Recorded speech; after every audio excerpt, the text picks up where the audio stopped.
Alright, you all just finished a U-try where you got to do some operations on some functions. So the functions that I gave you all, I have f of x equals 3x plus 2, and we've got g of x equals x squared minus 4x plus 7.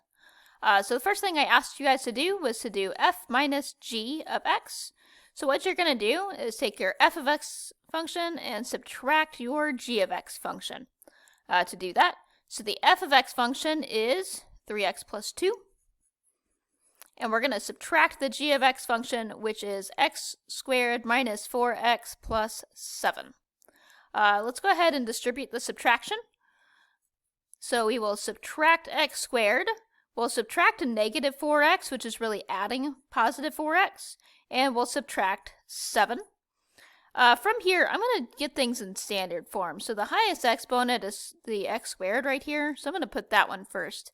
It's subtraction, so that'll be a negative x squared. Next up would be my x's. So I've got 3x and I've got 4x. And a positive 3x plus 4x is a positive 7x. And then I'll get to my constants, my just numbers by themselves. I've got a negative 2, and it's going to subtract 7. So negative 2 minus 7 would be negative 9. So f minus g of x equals x squared plus 7x minus 9. All right, the next one I asked you guys to do was f times g of 3. So what we're going to do is we're going to take our f function and we're going to input 3. We're going to take our g function and we're going to input 3. And we're going to multiply those things together to do the product function. So let's just take them separately. So f of 3 means that I'm going to use 3 for x in the f of x function. So in f of x, I'm going to do 3 times my x, so 3 times 3, plus 2. Let's see, 3 times 3 is 9, and 9 plus 2 is 11. So f of 3 is 11. Then I'll look at g of 3. So g of 3, I'm going to substitute that into the g function.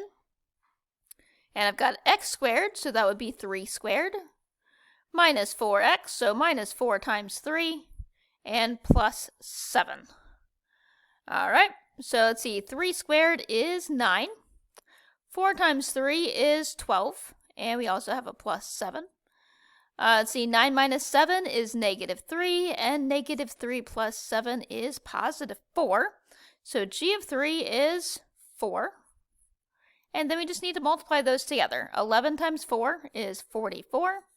So f times g of 3 is 44.